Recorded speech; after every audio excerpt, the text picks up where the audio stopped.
श्री श्रीमत को फॉलो करेंगे, स्मृति स्वरूप बनेंगे।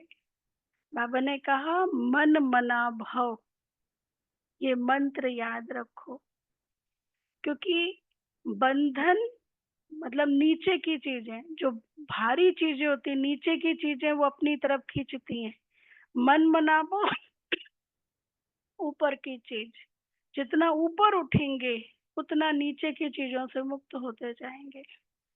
बाबा ने कहा अंत समय बहुत गहरे पश्चाताप से बच जाएंगे, क्योंकि ऊंच यदि बंधन में बंधे होंगे तो ऊंच पद की प्राप्ति छूट रही होगी, है ना। तो वो गहरा पश्चाताप होगा ना, पता चल रहा होगा इस आत्मा को ऊंचा पद मिल रहा है, इस आत्मा को ऊंचा पद मिल रहा है। हम तो साथी थे, एक ही क्लास के मेंबर थे, एक ही क्लास के हम जीन्स थे, इसको ऊंचा पद मिल रहा है।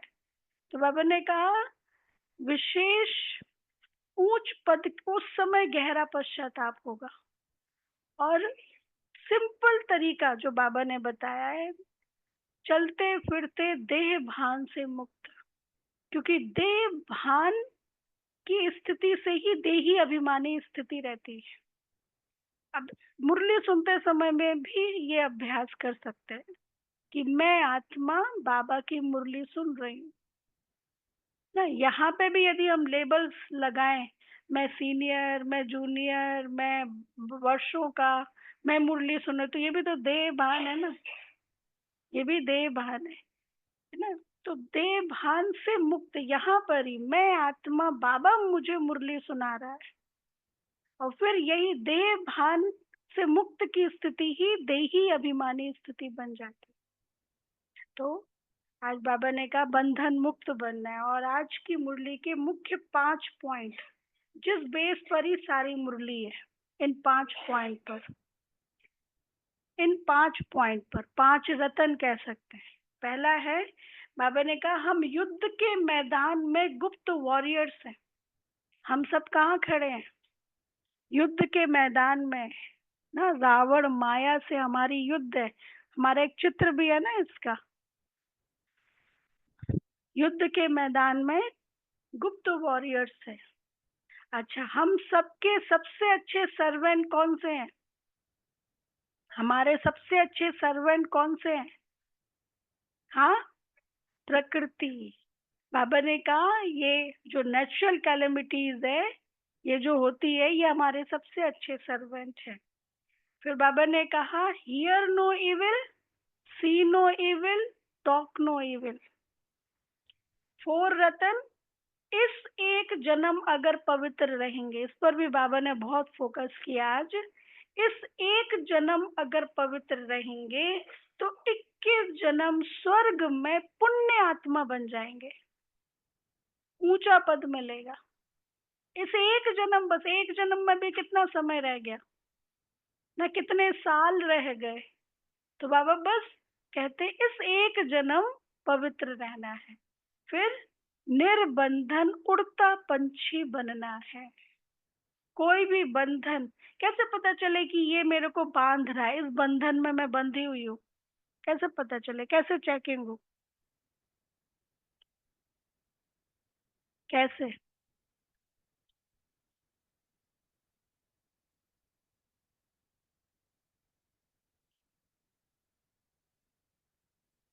हाँ वही, जैसे अब मन में नहीं, प्रश्न तो ठीक है, ओके, कहीं समझ में नहीं आता तो प्रश्न तो आएगा ना। क्यों, क्या? मैं जब योग में बैठती हूँ उस समय मुझे उड़ने में कौन कौन चीजें अपनी तरफ नीचे खींच रही है? कोई भी अच्छी बुरी चीजें हो सकती है, हाँ, पुराने संस्कार या नया। बाबा कहते हैं योग के समय सेवा भी याद नहीं आना चाहिए, ये सेवा करना है, ये प्लान करना है, ये भी याद नहीं आना चाहिए। ये भी बंधन में बंध रहे, सोने का पिंजड़ा, उसमें बंध रहा। मैं सबसे इम्पोर्टेंट मेरा अपॉइंटमेंट है भगवान के साथ, वो सबसे इम्पोर्टेंट अपॉइंटमेंट, सेकंड नंबर की चीजें क्यों याद है ना। तो बाबा कहते हैं ये भी बंधन है। तो आज बाबा की 19 तारीख के महावाक्य, मीठे बच्चे सदा खुशी में रहो तो क्या होगा? तो याद की यात्रा सहज हो जाएगी। सदा खुशी में रहो तो याद की यात्रा सहज हो जाएगी। याद से ही 21 जन्मों के लिए पुण्य आत्मा बनेंगे।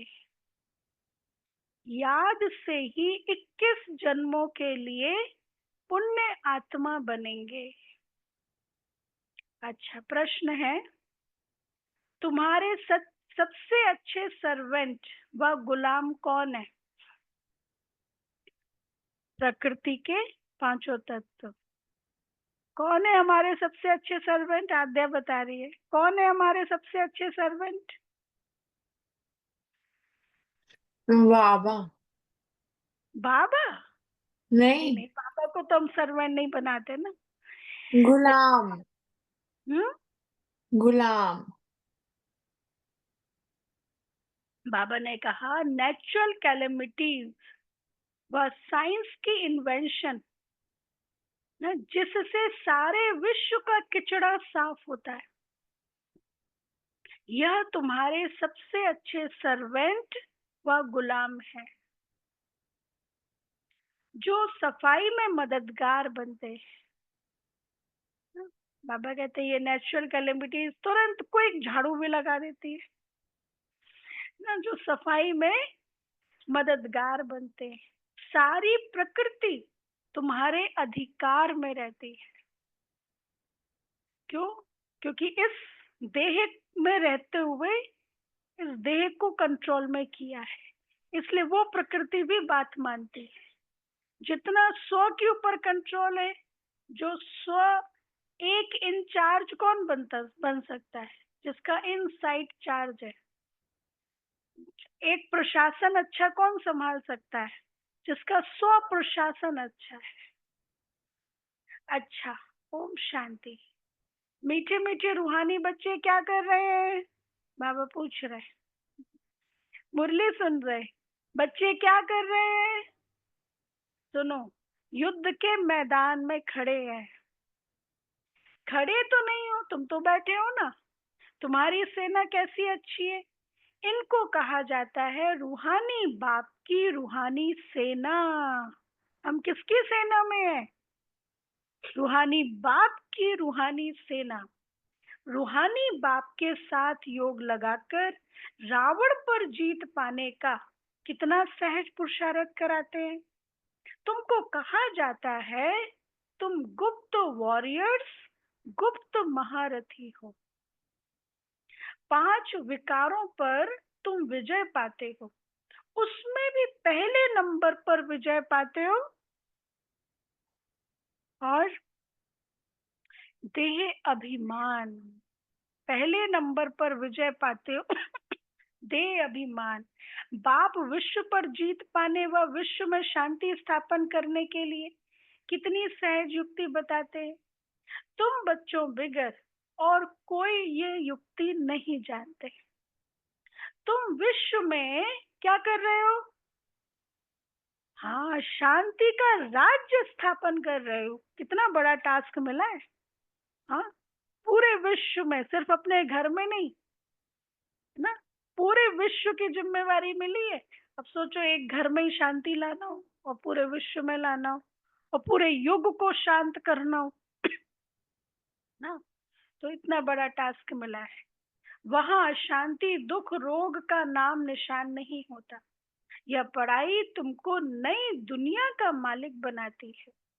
बाप कहते हैं मीठे मीठे बच्चों, काम पर जीत पाने से तुम 21 जन्मों के लिए जगत जीत बनते हो। यह तो बहुत सहज है। तुम हो शिव बाबा की रूहानी सेना। राम की बात नहीं, कृष्ण की भी बात नहीं। उन्होंने तो राम के साथ बंदरों को दिखा दिया है, तो बंदर तो आज भी है, तो उनको लगा दो सेना पर। है ना? हाँ हाँ, ये भी बात सही है। लेकिन बंदर तो आज भी है ना। किसी ने कहा कि वो हाँ, मनुष्य पहले ये था, बंदर था। मैंने कहा बंदर तो आज भी है, तो थोड़ा 0.1% तो चेंज दिखना चाहिए ना। इतने युगों में इतना हिस्ट्री बताते हैं, 0.1% भी चेंज दिखता ना कि हाँ बंदरों से मनुष्य चेंज हो रहा है ना। तो बाबा कहते हैं, हाँ, राम की बात नहीं, कृष्ण की भी बात नहीं है, राम कहा जाता है परम पिता परमात्मा को। बाकी वह जो राम की सेना आदि दिखाते हैं वह सब है रॉन्ग। वास्तव में यहाँ का ही अर्थ है ना, बंदरों को लिया अपनी सेना में। तो यहाँ पे शिव बाबा ने हम आत्माओं को, है ना, हम बच्चों को लिया अपनी सेना में। गाया भी जाता है, ज्ञान सूर्य प्रगटा ज्ञान अंधेर विनाश। कलयुग घोर अंधियारा है, कितना लड़ाई झगड़ा मारा मारी है। सत्युग में यह होती नहीं। तुम अपना राज्य देखो कैसे स्थापन करते हो, कोई भी हाथ पांव इसमें नहीं चलाते हो। हाँ, कैसे करते हो राज्य स्थापन? इसमें देह का भान तोड़ना है, बैठे बैठे देह का भान तोड़ना है, इससे तुम्हारा राज्य आता है। घर में रहते हो तो भी पहले यह याद करो कि हम आत्मा हैं, हम देह नहीं है। यहाँ पर ही मुरली सुनते समय मैं आत्मा बाबा की मुरली सुन रही हूँ, बार बार ये कॉन्शियस हो, मैं आत्मा इन आंखों से देख रही हूँ, मैं आत्मा बाबा बाबा के सामने बैठी हूँ। ये तो जितनी यहाँ पर ही वो प्रैक्टिस हो जाएगी ना, तो फिर सारे दिन में भी वो प्रैक्टिस इजी रहेगी। तो बाबा कहते हैं, घर में रहते हो तो भी पहले यह याद करो कि हम आत्मा है, देह नहीं। तुम आत्माएं ही 84 जन्म भोगती हो। अभी तुम्हारा यह अंतिम जन्म है, पुरानी दुनिया खत्म होनी है। इसको कहा जाता है पुरुषोत्तम संगम युग का लीप युग ना। चोटी छोटी होती है ना, ब्राह्मणों की चोटी मशहूर है। बाप कितना सहज समझाते हैं, तुम हर 5000 वर्ष के बाद आकर बाप से यह पढ़ते हो, राजाई प्राप्त करने के लिए पढ़ते हो। एम ऑब्जेक्ट भी तुम्हारे सामने है। शिव बाबा से हमको यह बनना है, ये एम ऑब्जेक्ट है ना, शिव बाबा से हमको यह बनना है। हाँ, बच्चों क्यों नहीं बनना है? सिर्फ सिर्फ क्या करूं? हमें देवी देवता बनना है, क्यों नहीं बनना है बाबा? सिर्फ क्या करूं? हाँ, सिर्फ दे अभिमान छोड़ अपने को आत्मा समझ मुझ बाप को याद करो, तो तुम्हारे पाप कट जाएंगे। तुम जानते हो, इस जन्म में पावन बनने से हम 21 जन्म पुण्य आत्मा बनते हैं, फिर उतराई शुरू होती है। यह भी जानते हो, हमारा ही 84 का चक्र है। सारी दुनिया तो नहीं आएगी, हाँ, सत्युग में सारी दुनिया तो नहीं आएगी। 84 के चक्र वाले और इस धर्म वाले ही आएंगे। सत्युग और त्रेता बाप ही स्थापन करते हैं, जो अब कर रहे हैं। फिर द्वापर कलयुग रावण की स्थापना है, रावण की प्रवेशता है। रावण की प्रवेशता कैसे होती है? क्योंकि हम ही अपने स्वधर्म को भूल जाते हैं, हम ही रावण के कॉन्शियस में आ जाते हैं, बॉडी कॉन्शियस में आ जाते हैं ना। जैसे वो कहा ना, वो बाइबल में भी है कि उन्होंने उनको फल खाने के लिए मना किया था कि वो फल नहीं खाना, और उन्होंने फल खा लिया। तो क्या हुआ? फिर जेंडर दिखाई देने लगा, कॉन्शियस में आ गए, जेंडर के कॉन्शियस में आ गए। तो फिर उनको श्राप मिला कि अब आगे से ऐसा होगा। तो जहां बॉडी कॉन्शियस आया तो नीचे उतरना शुरू हो गए। अच्छा, तो बाबा कहते हैं 84 के चक्र वाले इस धर्म वाले ही आएंगे। सत्युग और त्रेता बाप ही स्थापन करते हैं, जो अब कर रहे हैं। फिर द्वापर कलयुग रावण की स्थापना है। रावण का चित्र भी है ना, ऊपर में रावण के सिर पर ऊपर में क्या दिखाते हैं? गधे का शीश दिखाते हैं ना, विकारी टट्टू बन जाते हैं। तुम समझते भी हो हम क्या थे ना। रावण भी बहुत ब्राह्मण था, है ना, विद्वान था, है ना, और कितनी उसको नॉलेज थी, कितना शक्तिशाली भी था ना। आज का मनुष्य भी, मनुष्य जाति सर्वश्रेष्ठ जाति है, सबसे ज्यादा बुद्धिमान मनुष्य जाति है ना। और धर्म को भी मानते हैं। रावण भी धर्म को मानता था, शिव जी का बहुत बड़ा भगत था। धर्म को भी मानते हैं ना, लेकिन मुख्य जो का था, रावण के अंदर बहुत सारे विकार थे, लेकिन मुख्य दो विकारों के कारण रावण का पतन हुआ। कौन सा? अहंकार। काम विकार और अहंकार, है ना। उसने उसको रियलाइजेशन नहीं हुआ, बल्कि कुंभकर्ण ने रियलाइज कराने की कोशिश की, है ना। वो शास्त्रों में दिखाते, कुंभकर्ण ने रियलाइजेशन कराने की कोशिश की, लेकिन तो भी अहंकार इतना था जो नहीं। तो बाबा भी कहते कि इस समय सबके पास सब कुछ है ना, मोस्टली यदि देखा जाए, लेकिन अहंकार है जो रियलाइज नहीं करते। तो बाबा कहते तुम भी समझते हो हम क्या थे। यह है ही पाप आत्माओं की दुनिया। पाप आत्माओं की दुनिया में करोड़ों आदमी हैं, और पुण्य आत्माओं की दुनिया में 9 लाख, है ना। 9 लाख शुरू में। तुम अभी सारे विश्व के मालिक बनते हो। यह लक्ष्मी नारायण विश्व के मालिक थे ना। स्वर्ग की बादशाही तो जरूर बाप ही देंगे। बाप कहते हैं मैं तुमको विश्व की बादशाही देने आया हूँ। हाँ, कितना ऊंचा प्रोजेक्ट, कितना बड़ा प्रोजेक्ट है ना। विश्व की बादशाही देने आया हूँ, तो क्या करना पड़े? अभी दूसरी बात, पहले कहा दे अभिमानी बनो, तो पाप कट जाएंगे। अभी दूसरा पॉइंट, तो क्या करना पड़े? और पवित्र रहना पड़े। और पवित्र।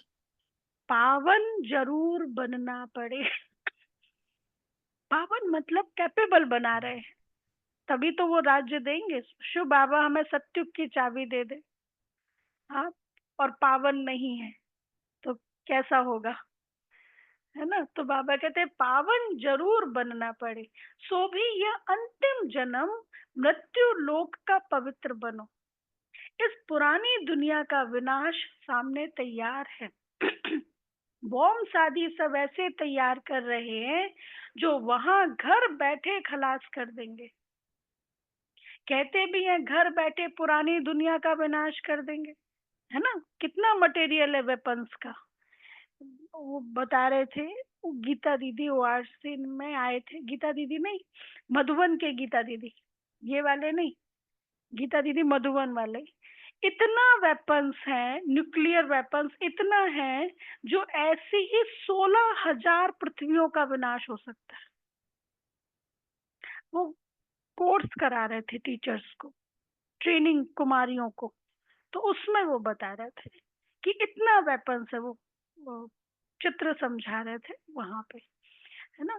और उन्होंने कहा कि जो डीआरडीओ है, वो आते हैं मधुबन, उनके जो चेयरमैन वगैरह हैं, इतना वो कह रहे थे कि हमारे पास इस तरह का इतना मटेरियल है जो हम 22 सेकेंड में चाइना को डिस्ट्रॉय कर सकते हैं, लेकिन चाइना के पास इतना है कि वो 8 सेकेंड में भारत को खत्म कर सकता है ना। तो मतलब ये तो ओपन में है, ये तो ओपन में है, अंडरग्राउंड कितना होगा। अच्छा, अभी जो कोरोना आया, ये कौन सा वेपन था? नहीं, ये बायोलॉजिकल था ना। तो मतलब कितने, उसमें भी कितने तरीके हैं विनाश करने के। सिर्फ न्यूक्लियर वेपन थोड़ी ना, बायोलॉजिकल है, कितने तरीके हैं। तो बाबा कहते हैं अब हमें विनाश विनाश का चिंतन नहीं करना है, हमें क्या सत्युग में पद पाना है उसका चिंतन करना है, पवित्र बनने का चिंतन करना है। पवित्र बनेंगे तो क्या होगा? पवित्रता हमारा कवच है, हमें सेफ करता है, उसका चिंतन करना। तो बाबा कहते हैं वह साइंस बल से सारी दुनिया खलास कर देंगे, वह तुम्हारे सर्वेंट है, तुम्हारी सर्विस कर रहे हैं, पुरानी दुनिया खत्म कर देते हैं, नेचुरल कैलेमिटीज आदि ये सब तुम्हारे गुलाम बनते हैं, सारी प्रकृति तुम्हारी गुलाम बन जाती है। सिर्फ तुम बाप से योग लगाते, सिर्फ ये करते हो क्योंकि उस हायर अथॉरिटी से मेरा कनेक्शन हो गया ना, हायर अथॉरिटी से तो उसके अंडर वाले सब गुलाम बन जाते, तो सिर्फ तुम बाप से योग लगाते हो तो वो तुम्हारे गुलाम बनते। तो तुम बच्चों के अंदर में बड़ी खुशी होनी चाहिए, ऐसे बिलवेड बाप को इतना याद करना चाहिए। यही भारत पूरा शिवालय था, सत्युग में संपूर्ण निर्विकारी, यहाँ है फिर विकारी। अभी तुमको स्मृति आई है, बरोबर बाप ने हमें कहा है, अब पॉइंट चेंज किया बाबा ने, बाप ने हमें कहा है hear no evil, see no evil, talk no evil, और आगे थिंक नो इविल ना, गंदी बातें मत सुनो, मुख से बोलो भी नहीं। कल का भी था ना पॉइंट, मनसा वाचा कर्मणा, है ना, कुछ भी गलत नहीं बोलना है। बाप समझाते हैं तुम कितने डर्टी बन गए हो, तुम्हारे पास तो अथाह धन था, तुम स्वर्ग के मालिक थे, अब ये तुम स्वर्ग के बदले नरक के मालिक बन पड़े हो। यह भी ड्रामा बना हुआ है, हर 5000 वर्ष बाद तुम बच्चों को हम रौरव नरक से निकाल स्वर्ग में ले जाता हूँ। रूहानी बच्चे, रूहानी बच्चे, बाबा बड़े प्यार से बोल रहे, क्या तुम मेरी बात मानेंगे? हाँ, बाबा पूछ रहे, हाँ किशन भाई, क्या आप बाबा की बात मानेंगे? तो सुनो, परमात्मा कहते हैं, हाँ सही बात है, तभी तो यहाँ बैठे हैं। परमात्मा कहते हैं तुम पवित्र दुनिया का मालिक बनो, तो क्या नहीं बनेंगे? पुरुषार्थ करेंगे? ये बाबा पूछ रहे हैं ना, विनाश तो जरूर होगा। इस योग बल से ही तुम्हारे जन्म जन्मांतर के पाप कटेंगे, और कोई तरीका नहीं है। बाकी जन्म जन्मांतर के पाप कटने में टाइम लगता है, बच्चे शुरू से आए हुए 10% भी योग नहीं लगता है, इसलिए पाप कटते नहीं है। नए नए बच्चे झट योगी बन जाते हैं तो पाप कट जाते हैं और सर्विस करने लग पड़ते हैं। बाबा यहाँ क्या कह रहे हैं, जो पुराने योग नहीं लगता है, भले कितने सालों से पुराने योग नहीं है तो पाप नहीं कटेंगे, और कई नए नए बच्चे आते हैं झट योगी बन जाते हैं, सर्विस भी करने लगते हैं, पाप कट जाते हैं। तुम बच्चे समझते हो, अब हमको वापस जाना है, बाबा आया हुआ है हमको ले जाने के लिए। पाप आत्माएं तो शांति धाम सुख धाम में जा न सके, वह तो रहती है दुख धाम में। इसलिए अब बाप कहते हैं मुझे याद करो तो तुम्हारे पाप भस्म हो जाएं।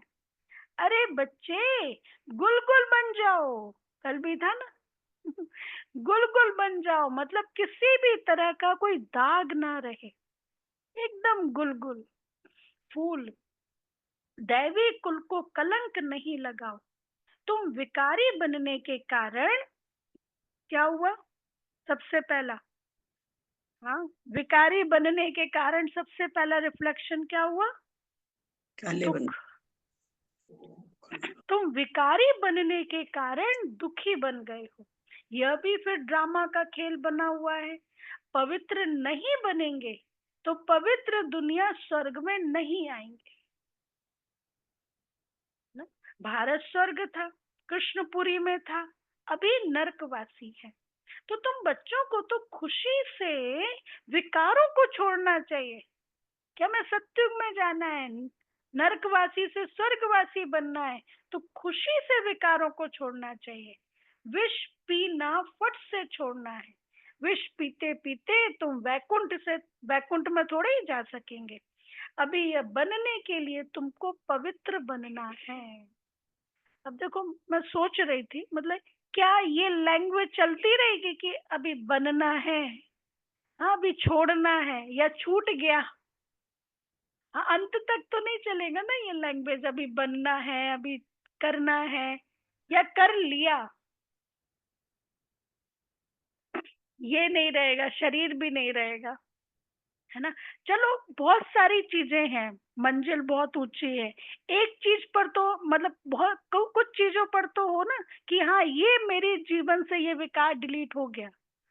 जैसे होता ना सिलेबस ये कंप्लीट हो गया, अभी हम इतने आगे पहुंच गए, तो अभी हम क्या ऐसा कह सकते हैं ये चीज हो गई ठीक, अभी इसके ऊपर विजय प्राप्त कर ली, अभी इतनी सीढ़ी आगे बढ़ गए, ऐसे। ये तो हर एक का इंडिविजुअल अपना चेकिंग करने का पॉइंट है, कितने हम आगे बढ़ रहे। तो बाबा कहते हैं अभी ये बनने के लिए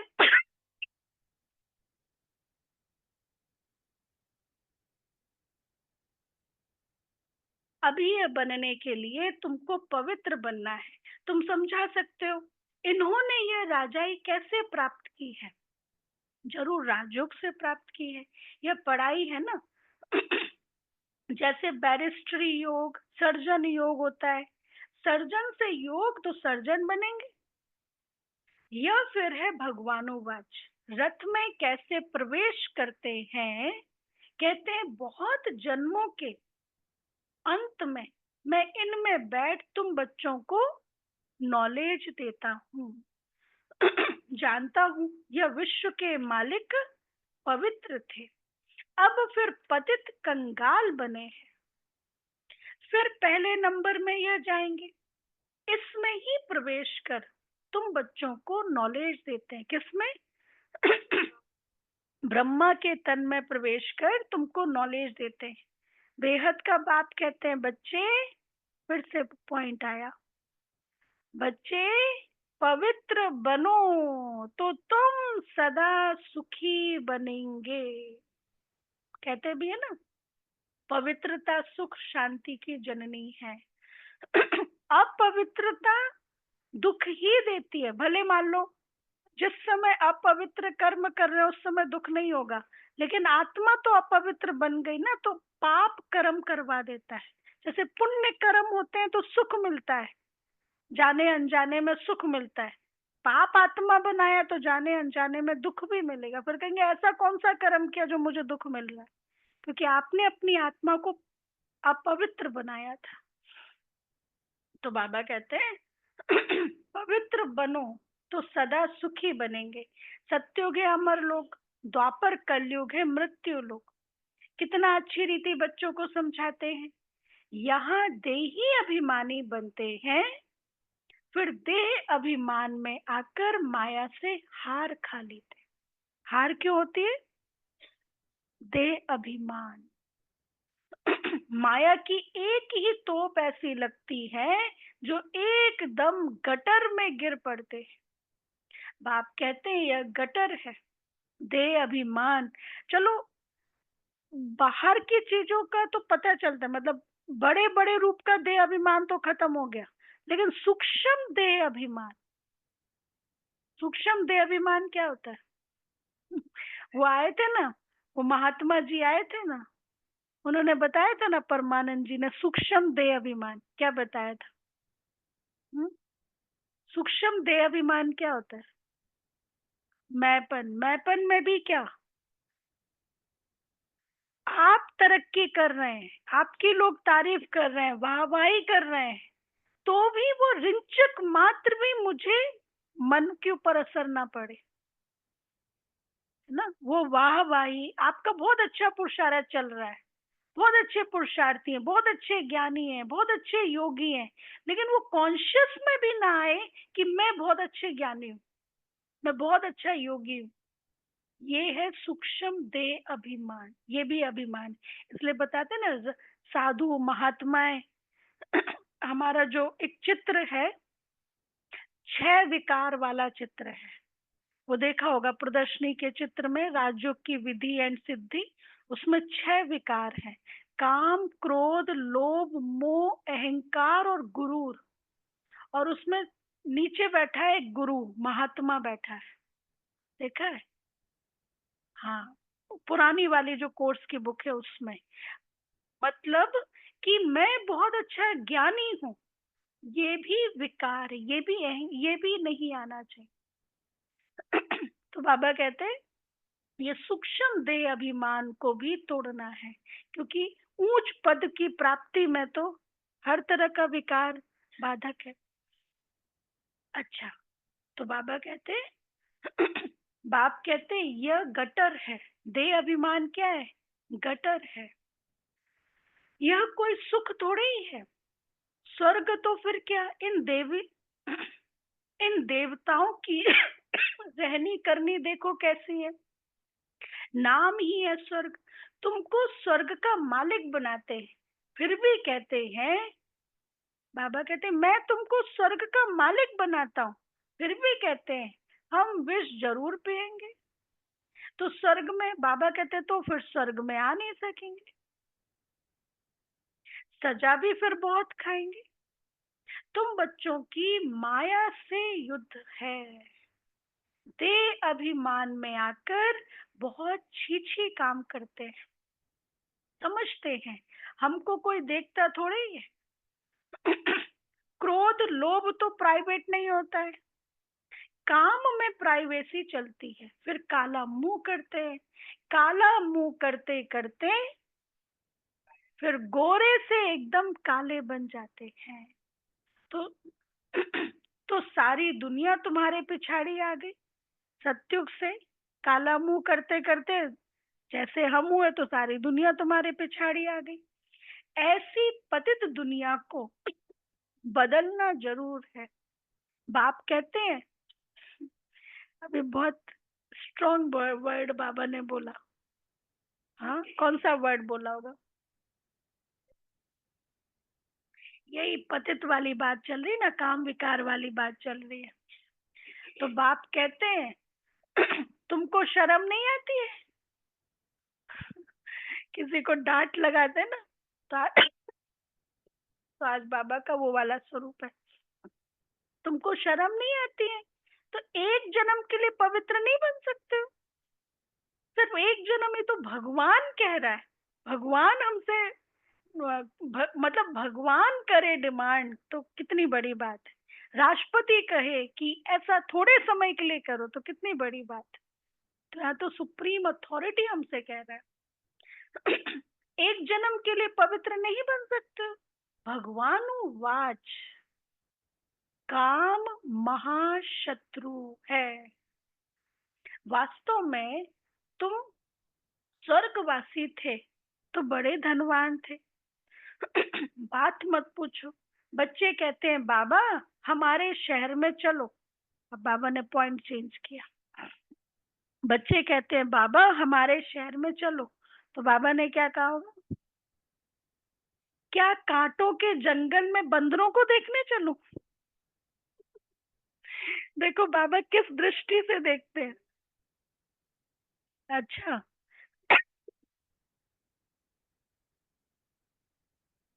ये क्या कांटों के जंगल में बंदरों को देखने चलो? तुम बच्चों को ड्रामा अनुसार सर्विस करनी ही है। गाया जाता है सन शोज फादर, फादर शोज सन। बच्चों को ही जाकर सबका कल्याण करना है। बाप बच्चों को समझाते हैं ये भूलो मत, हम कहाँ खड़े हैं, हम कहाँ खड़े हैं, शुरुआत का पॉइंट। हाँ, हम युद्ध के मैदान में, और हमें जीतना है। हमारा हमारा कमांडर कौन है? शिव बाबा। शिव बाबा तो है। जिस फैमिली में मम्मा बाबा रहे हो, इतनी सारी दादियां रही हो, हम उस फैमिली के हैं, तो कितना अपने आप को, लोगों को दुनिया में अपने कुल का अभिमान होता है। भाई हमारे कुल में ये थे, हमारे कुल में ये, हमारा कितना ब्राह्मणों का कितना ऊंचा कुल है, और उन्होंने किया है पुरुषार्थ, वो जीते हैं, उन्होंने विजय प्राप्त की है, तो हम क्यों नहीं पा सकते? तो बाबा कहते, बाप बच्चों को समझाते हैं, ये भूलो मत, हम युद्ध के मैदान में हैं, तुम्हारी युद्ध है 5 विकारों से, यह ज्ञान मार्ग बिल्कुल अलग है। बाप कहते हैं, मैं तुमको स्वर्ग का मालिक बनाता हूँ 21 जन्मों के लिए, फिर तुमको नरकवासी कौन बनाते हैं? रावण। फर्क तो देखते हो ना, जन्म जन्मांतर तुमने भक्ति में गुरु किए, मिला कुछ? जन्म जन्मांतर भक्ति में गुरु किए, मिला कुछ? आत्मा पवित्र बनी या और ही ज्यादा पतित बनते गए? मिला तो कुछ भी नहीं। इनको कहा जाता है सतगुरु। सिख लोग कहते हैं ना, सतगुरु अकाल मूरत, उनको कभी कोई काल खाता नहीं। वह सतगुरु तो कालों का काल है। बाप कहते हैं, मैं तुम सब बच्चों को काल के पंजे से छुड़ाने आया हूँ। इसलिए शिव बाबा का एक नाम कौन सा है? महाकाल, ना महाकालेश्वर। इसलिए वो महामृत्युंजय जाप भी करते हैं, कुछ ऐसा वैसा होता है।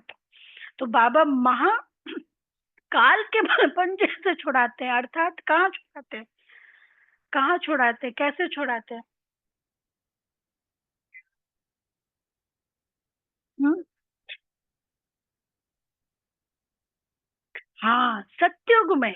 ये वर्षा हमें सत्युग में मिलता है, जहाँ कभी भी अकाले मृत्यु नहीं होती। अभी 4 दिन पहले भी मुरली में था, काल के पंजे से छुड़ाना मतलब सत्युग में पूरा, मतलब अकाले मृत्यु नहीं होती ये। अच्छा, सत्युग में फिर काल आता ही नहीं है, उनको अमर लोक कहा जाता है। अभी तुम श्रीमत पर अमर लोक सत्युग के मालिक बन रहे हो। इम्पोर्टेंट बात क्या है? श्रीमत। ना कहते ना भाई, किस्मत में जो होगा वो हो जाएगा। किस्मत मतलब क्या? किसकी मत पर चल रहे हैं? श्रीमत पर चल रहे हैं, मनमत पर चल रहे हैं, या परमत पर चल रहे हैं? किस्मत इसी आधार पर डिसाइड होती है, किसकी मत पर चल रहा है। अच्छा, बाप कहते हैं, मैं गरीब निवाज हूँ, यहाँ आते ही गरीब है। साहूकारों की तो तकदीर में ही नहीं है, धन के नशे में ही मगरूर रहते हैं। यह सब खत्म हो जाने वाला है, बाकी थोड़ा समय है। मतलब जिनको ये नशा नहीं रहता ना धन का, वो बाबा कहते हैं वो ही यहाँ पे पहुंच पाते हैं। ड्रामा का प्लान है ना, ये इतने बॉम्ब शादी बनाए हैं, वह काम में जरूर लाने हैं। ये बॉम्ब्स वगैरह काय के लिए हैं ना? ये बॉम्ब्स वगैरह बनाए हैं तो बाबा कहते हैं ये है, तो ये काम में जरूर लाने हैं। पहले तो लड़ाई बाणों से, तलवारों से, बंदूकों आदि से चलती थी, अभी तो है ना, अभी तो बॉम्ब्स ऐसी चीज निकली है जो घर बैठे ही खलास कर देंगे। ये चीजें कोई रखने के लिए थोड़ी ही बनाई है, कहाँ तक रखेंगे? अब ग्लोबल वार्मिंग हो रहा है, ग्लोबल वार्मिंग हो रहा है, तो क्या होगा? ये सब जो बॉम्ब्स हैं, कोई ना कोई टेम्परेचर पर तो फटेंगे ना अपने आप। होगा कि नहीं होगा? है ना, अपने आप कोई ना कोई टेम्परेचर पर तो फटेंगे ना। तो बाबा कहते कहाँ तक रखेंगे? बाप आए हैं तो विनाश भी जरूर होना है। ड्रामा का चक्र फिरता रहता है, तुम्हारी राजाई जरूर स्थापन होनी है। यह लक्ष्मी नारायण कभी लड़ाई नहीं करते। भल शास्त्रों में दिखाया है, असुरों और देवताओं की लड़ाई हुई, परंतु वह सत्युग के और वह असुर के, असुर कलयुग के, है ना। सत्युग में अब दिखाते दोनों ही राजा थे, रावण और नारायण। तो क्या एक ही तो राजा हो सकता है ना एक युग में, या एक समय में एक ही राजा हो सकता है ना? या तो राम राजा होगा या रावण राजा होगा। दो का राज्य कैसे चल सकता? एक ही राष्ट्रपति होता है, एक ही प्रधानमंत्री होता है, दो का कैसे हो सकता? तो इसी तरह से तो बाबा कहते उन्होंने दिखाया है, असुरों और देवताओं की लड़ाई हुई, परंतु वह सत्युग के और वह असुर कलयुग के, दोनों दोनों मिलेंगे कैसे जो लड़ाई होगी? अभी तुम समझते हो हम 5 विकारों से युद्ध कर रहे हैं। इन पर जीत पाकर संपूर्ण निर्विकारी दुनिया के मालिक बन जाएंगे। उठते बैठते तुमको बाप को याद करना है। दैवी गुण धारण करने हैं। यह बना बनाया ड्रामा है। कोई कोई के नसीब में ही नहीं है, इसलिए योग करते भी नहीं है। योग बल हो तब ही तुम्हारे विकर्म विनाश हो। संपूर्ण बने तब तो संपूर्ण दुनिया में आ सके। बाप भी शंख ध्वनि करते रहते हैं। उन्होंने फिर भक्ति मार्ग में शंख व तुतारी आदि भेंट बनाई है। अब तुतारी तो मुझे नहीं पता क्या होता है। किसी को पता है तुतारी क्या होता है? शंख, हाँ, एक अच्छा, मुरली। पुपाड़ी इंस्ट्रूमेंट बजने वाला होता, वो भी बजाने के लिए। का इंस्ट्रूमेंट। पुपाड़ी मतलब इंस्ट्रूमेंट होता होगा, म्यूजिकल इंस्ट्रूमेंट होता होगा, ठीक है। हाँ, मुरली।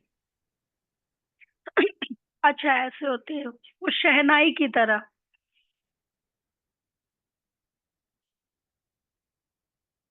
अच्छा, तो बाबा कहते उन्होंने फिर भक्ति मार्ग में शंख व तुतारी आदि बैठ बनाई है। बाप तो इस मुख द्वारा समझाते हैं। शंख ध्वनि बाबा इस समय कर रहे हैं। यह पढ़ाई है राजयोग की, बहुत सहज पढ़ाई है मुश्किल। कहा बाबा ने एक टांग पे खड़े होके मुझे याद करो। आप ठंडे पानी में जाओ, वहां जाके स्नान करो, वहां खड़े होके याद करो, ऐसे कहा कुछ बाबा ने? हाँ, पहले इतने दिन व्रत रखो, उसके बाद मैं मिलूंगा, ऐसे कहा। पहले इतना चढ़ावा चढ़ाओ, तब तुम्हारी मनोकामना पूरी होगी, ऐसे कहा बाबा ने। कितना सहज ना, इतना सहज रास्ता बताया और इतनी ऊंची प्राप्ति। ऐसा कौन होगा? बाबा ही हो सकता है ऐसा। तो बाबा कहते हैं बाप तो इस मुख द्वारा समझाते, यह पढ़ाई है राजयोग की, बहुत सहज पढ़ाई है। बाप को याद करो और राजाई को याद करो, सिंपल। विनाश को याद नहीं करना है, राजाई को याद करना है, जो प्राप्ति होने वाली है। बेहद के बाप को पहचानो और राजाई लो। इस दुनिया को भूल जाओ, तुम बेहद के सन्यासी हो। यदि ये भी याद रहे कि हम सन्यासी हैं, हम बेहद के सन्यासी हैं ना, तो भी कितनी अच्छी दिनचर्या रहे। हम बेहद के सन्यासी हैं। जानते हो, पुरानी दुनिया सारी खत्म होनी है। इन लक्ष्मी नारायण के राज्य में सिर्फ भारत ही था। अच्छा, मीठे मीठे सिकिलदे बच्चों प्रति माता पिता बाप दादा का याद, प्यार और गुड मॉर्निंग। रूहानी बाप की, रूहानी बच्चों को नमस्ते। नमस्ते। हम रूहानी बच्चों की, रूहानी बाप दादा दादा को को याद, प्यार, याद, गुड नमस्ते, मॉर्निंग, नमस्ते, गुड शुक्रिया मॉर्निंग। बाबा। बाबा शुक्रिया, बाबा प्यारा, बाबा थैंक यू, बाबा वाह बाबा वाह। अच्छा, ये तो तारी दिख रही है ये। हाँ दिख रही है, हाँ, इसको बोलते तो तारे। क्या कह रहे हो? ठीक है, बिगुल टाइप का। हाँ, अच्छा, धारणा के लिए मुख्य सार। फर्स्ट पॉइंट, अपने दैवी कुल को कलंक नहीं लगाना है। अपने दैवी कुल को कलंक नहीं लगाना है। गुलगुल बनना है, गुलगुल बनना है। अनेक आत्माओं के कल्याण की सर्विस कर,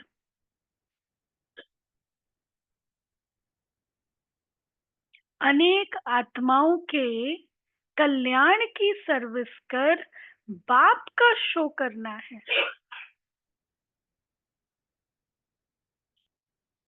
सेकंड पॉइंट, संपूर्ण निर्विकारी बनने के लिए, संपूर्ण निर्विकारी बनने के लिए गंदी बातें ना तो सुननी है ना मुख से बोलनी है। Hear no evil, talk no evil, dash dash dash.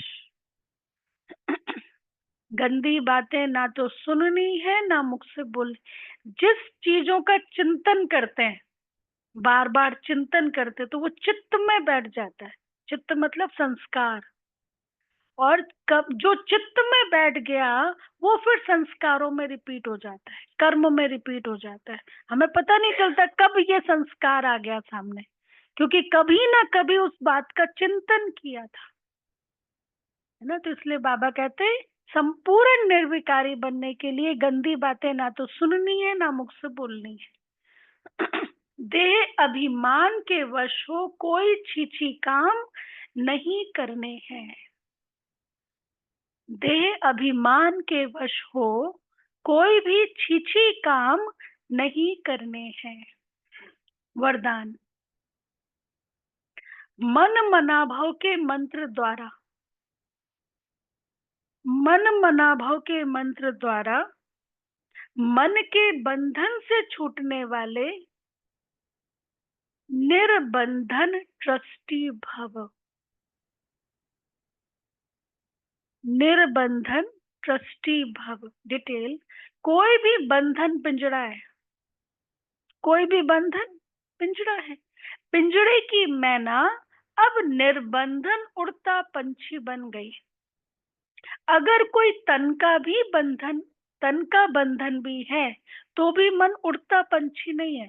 तन का मतलब कोई बीमारी है, कोई शरीर का हिसाब है, तो भी मन उड़ता पंछी नहीं है।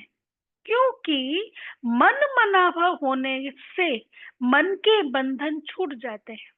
तो तन का भी बंधन है, लेकिन मन तो फ्री है ना। तो मन को यदि मन मनाभव, मन ही मन बाबा को याद करे, तो आत्मा बंधन से उड़ी हुई है, बंधन से छूटी हुई है। फिर दूसरा आता है प्रवृत्ति। पहला का तन, फिर दूसरा प्रवृत्ति, घर परिवार। तो प्रवृत्ति को संभालने का भी बंधन नहीं है। पहले वो था प्रवृत्ति, घर को संभालना है, बच्चों को संभालना है, ये रिस्पॉन्सिबिलिटी। अभी वो रिस्पॉन्सिबिलिटी वैसे ही प्ले कर रहे हैं, लेकिन अब बंधन का कॉन्शियस नहीं है। अब क्या है? मैं ट्रस्टी, मैं निमित्त हूँ, बाबा बैठा हुआ है, मुझे अपना कर्म अच्छा करना है। रिस्पॉन्सिबल बाबा, बाबा देख रहे हैं, बाबा को छोड़ा हुआ है, बाबा को सौंपा हुआ है। अब ये ट्रस्टी भाव। तो बाबा कहते हैं प्रवृत्ति को संभालने का भी बंधन नहीं। ट्रस्टी होकर संभालने वाले सदा निर्बंधन रहते हैं। फिर गृहस्थी माना बोझ, बोझ वाला कभी उड़ नहीं सकता, लेकिन ट्रस्टी है तो निर्बंधन है। और उड़ती कला से सेकंड में स्वीट होम पहुंच सकते हैं। उड़ती कला से सेकंड में स्वीट होम पहुंच सकते हैं। अच्छा, स्लोगन।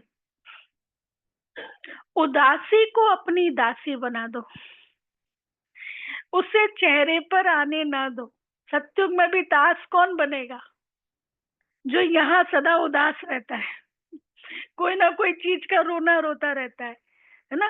सब कुछ होते हुए भी रोना रोते रहेंगे, ये नहीं हुआ, ऐसा नहीं हुआ, कंप्लेनिंग, ऐसा नहीं किया उसने, ये नहीं किया। तो बाबा कहते वो सत्युग में भी दास बनेंगे। तो उदासी को अपनी दासी बना दो, उसे चेहरे पर आने ना दो। अच्छा, अव्यक्त इशारे।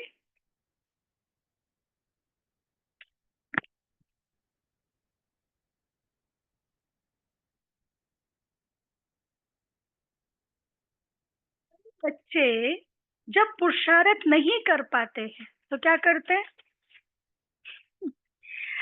तब नेचर पर दोष रखते हैं, कहते हैं हमारी नेचर ही ऐसी है। हाँ, क्या करें दीदी, हमारा पुराना संस्कार ही ऐसा है। बार बार पुरुषार्थ करते हैं, बार बार फिर वो रिपीट हो जाता है, पुराना संस्कार आ जाता है। तो बाबा क्या कहते हैं? लेकिन नहीं, आप लोगों का कर्तव्य ही है नेचर क्योर करना। वह नेचर क्योर वाले फास्ट रखाते हैं, है ना, नेचुरोपैथी में फास्ट रखाते हैं। ऐसे आप बच्चे भी पुरुषार्थ में जो नुकसान कारक बातें हैं उनकी फास्ट रखो, है ना। दिवाली पे सोचते हैं ये चीजें लाएंगे, ऐसे करेंगे, अभी से प्लान करेंगे, दिवाली पर ये करना है, धनतेरस पर ये करना है। क्या हम ये सोच सकते हैं दिवाली तक बिल्कुल क्रोध मुक्त, है ना, क्रोध का फास्ट?